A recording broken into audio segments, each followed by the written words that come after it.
What are the things nobody taught you about sex when you were in high school but should definitely be taught? Some STIs, herpes and some HPV strains can be transmitted through skin-to-skin contact even if you use a condom. These STIs are very common and aren't tested for by doctors unless you specifically ask. Discussing what you enjoy and what you don't with your partner isn't awkward or weird. Also, you may not be compatible sexually with everyone and that's okay. Go pee after sex. Each and every time. Vitally important for women. Pussy farts happen. Do not be alarmed. If queefs aren't funny, you are with the wrong person.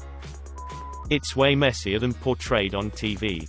But less messy than comments like these would make people believe. Think of packing for the beach and trying to deal with that leaky bottle of suntan oil. It gets on your hands. And then you try and rub that on your legs or something and now those are shiny with the stuff but your hands are still oily still. And I guess if lube enters the picture it's kinda like the full cream sunscreen and you're lying in bed trying to manage the decent amount of the sunscreen on you and you don't want it getting all over your sheets. And then there's the squatting with sunscreen lotion leaking down between her legs as she tries to get to the toilet before it dribbles all the way down and stains everything, and then there's the fact that the man is trying to take off a glove covered with sunscreen on the outside and a worse sunscreen on the inside, and wherever you set it down will smell like sunscreen, and grandma is trying to apply all the sunscreen and you have to chase her out but the dog's got the scent now. He's not leaving the room because he knows what goes down when that smell is in the air, and there was a small addition of unwanted coloration because you hadn't been watching her calendar all that closely, and what was supposed to be colorless is now spreading unsightly stains and the bedsheets are crinkling. They crinkle now when you bend them because they're positively ruined with the stuff, and she wanted water after the fact and the water bottle has spilled and it's mingling with the sweat. There was so much sweat and the sun cream and the bedsheets, and it was lube. It was Vaseline, and that slick unyielding petroleum jelly won't let you go. It's got you now and it's taking you in. The bedsheets mottling and sticking together as they encase you. You're struggling but the air is running out. The sheets are pulling tighter and tighter until you feel kinship with the pharaohs of old as you're dragged deeper still and you realize it's all lost. Everything was for nothing because this is finally it after all those years. This is how you go, in the end. Beyond the stuff listed here, the UTIs, STDs, foreplay. How about some things for the guys new to the game about to dive into the fun? Nobody will ever make fun of you, or think anything but good for them. When you buy condoms. Condoms are cheaper than diapers. Steak dinners are cheaper than kids. Experiment by yourself with the types. Some types. They get warm on my cock. They pull so tight they kill my boner. Or cut off circulation. I have my personal favorite I know to get. Because they work perfectly for me. Give me great sensation through the condom. And don't act like a rubber band that you used to get bored and wrap around your finger 20 times in class. While you're experimenting at home seeing which condom feels best for you. Learn how to put one on easily. You weren't born knowing how to throw a football or dribble a basketball. Took an afternoon to learn. Same thing with ripping open a condom wrapper in the moment.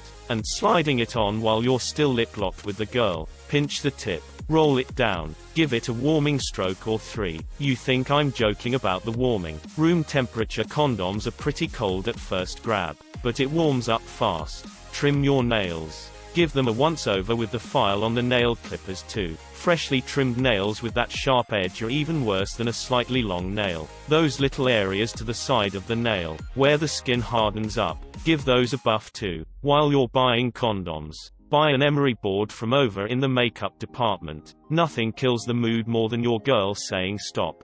Because you're dragging a cheese grater inside her most sensitive flesh. Pay attention. Seriously. This will get you everywhere. Over and over. Instead of just going sweet tits and grabbing her nipples while thinking to yourself about them, or what you're going to do with them. Pay attention to how she reacts when you do grab, squeeze, stroke, pull, whatever. You will run into the entire spectrum. From girls who don't get any real arousal going from someone playing with their tits, all the way to girls who can literally orgasm from someone working with their nipples. But you'll never know if you don't pay attention.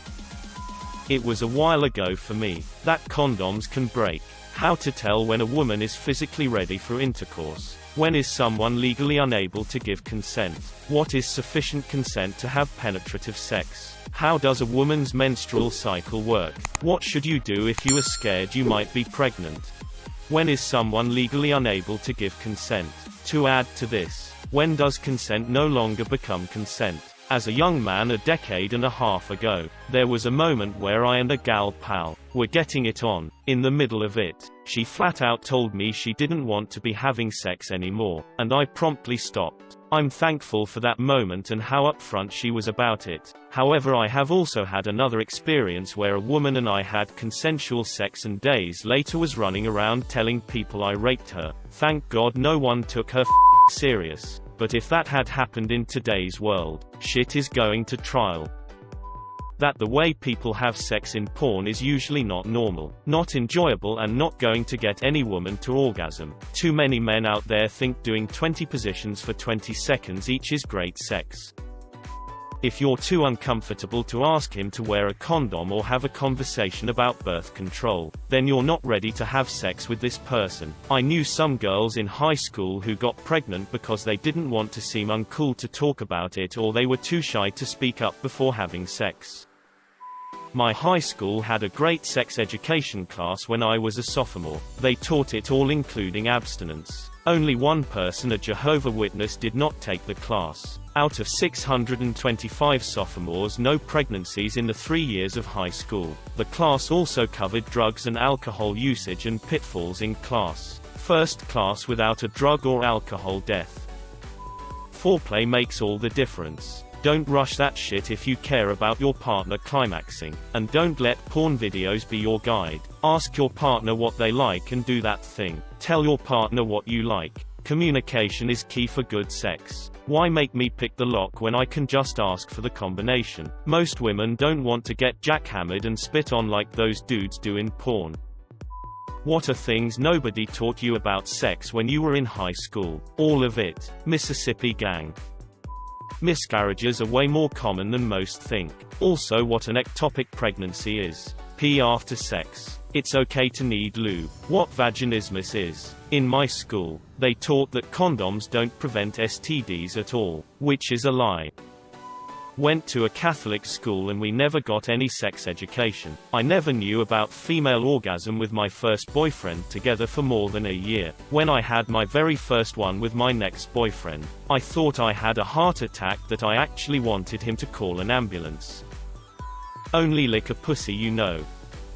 Literally everything. They never taught us about actual sex. Sex ed was basically puberty ed with a dash of always wear a condom or you'll catch all these STDs, get pregnant, and die. Never once did they explain what a condom was or how it was used. I had to Google to find out that the penis actually goes inside the vagina. Before you text or call your ex, rub one out and then rethink. Foreplay is important, particularly on the woman's part. As I was not aware being wet was important. The girl I was with at the time didn't know either, and our first time doing it sucked. They never taught us to pee after sex. Although, I always heard and read that you should, but for some reason I didn't think that you had to immediately pee after the sex sesh. Well, I've sure learned my lesson. I ended up getting a UTI for the first time, but I didn't even know because it was asymptomatic. No pain. Just thought I was dehydrated because I wasn't passing much. Halfway through my night shift at work one night, I went to the bathroom and immediately recognized something was wrong, and I started getting pain on my right side. Ended up leaving work and drove myself to hospital at around 10 p.m. Admitted myself. Got tested and yep, I had a kidney infection. They pumped me full of hardcore antibiotics and hooked me up to fluids. Stayed there for a good few hours. Went home and the next day started an antibiotic course for about 2 weeks. Was definitely a little scared. Ejaculation. Telling us that the penis goes in vagina and sperm comes out isn't enough. For years I thought there was a constant piss stream of sperm when you entered.